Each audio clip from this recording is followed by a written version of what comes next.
High বন্ধু, ভালো আছে? কুইন বেঙ্গলি কিচেন থেকে বলছি বন্ধু।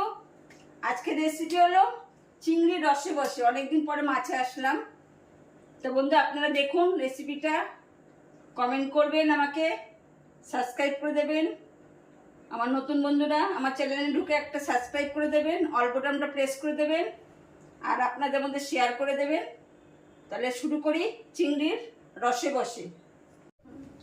খুব তাড়াতাড়ি রান্না হয়ে যায়, চটজলদি রান্না হয়ে যায়, খেতে খুব স্বাদ হয়।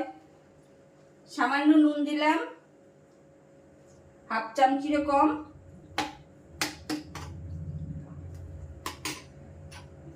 হাফ চামচি পাতিলেবুর রস দিলাম।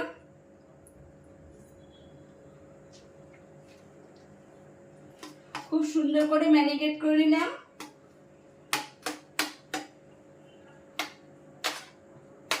এবার বন্ধু নুন আর পাতিলেবু দিয়ে অন্তত 10 মিনিট রেস্টে রাখবেন ম্যারিনেট করে। আমি 10 মিনিট রেস্টে রাখলাম। 10 মিনিট পর আবার ফিরে আসছি। বন্ধু কড়াইতে বসিয়ে দিয়েছি। বন্ধু এই রেসিপিটা আপনারা মাখনও করতে পারেন, আমি সাদা তেলে করছি, বা সাদা তেলও করতে পারেন। তেল দিয়ে দেব। বন্ধু তেল গরম হয়ে গেছে, মাছগুলো আমি তেলে দিয়ে দিলাম। সামান্য ভাজতে হবে বন্ধু, সামান্য ভেজে তুলে নিতে হবে। আমি তুলে নিচ্ছি।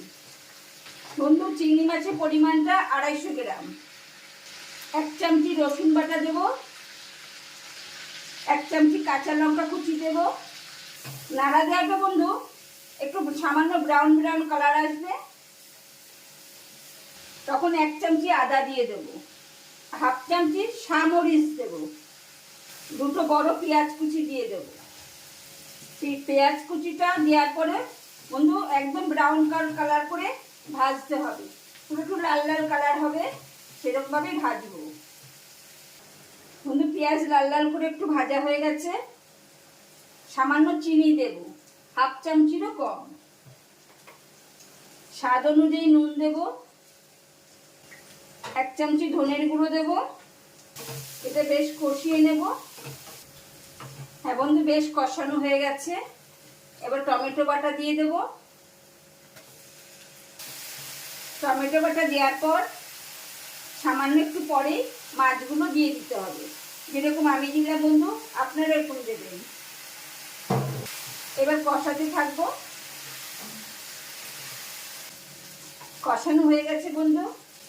1 চামচি সয়া সস দেব, 1 কাপ জল দিয়ে দেব। বন্ধু হয়ে গেছে। ধনেপাতা দিয়ে দেব, ফ্রেশ ক্রিম দিয়ে দেব, গ্যাস অফ করে দেব। সার্ভ করে দেব বন্ধু। বন্ধু উপর থেকে ধনেপাতা দিয়ে দেব, ফ্রেশ ক্রিম দিয়ে দেব বন্ধু। বন্ধু চিংড়ির রসে বসে রেসিপিটি কিরকম লাগলো কমেন্ট করবেন, সাবস্ক্রাইব করবেন, আপনাদের মধ্যে শেয়ার করে দেবেন। আসি বন্ধু, টাটা। আবার দেখা হচ্ছে আগামী একটা নতুন ভিডিও নিয়ে।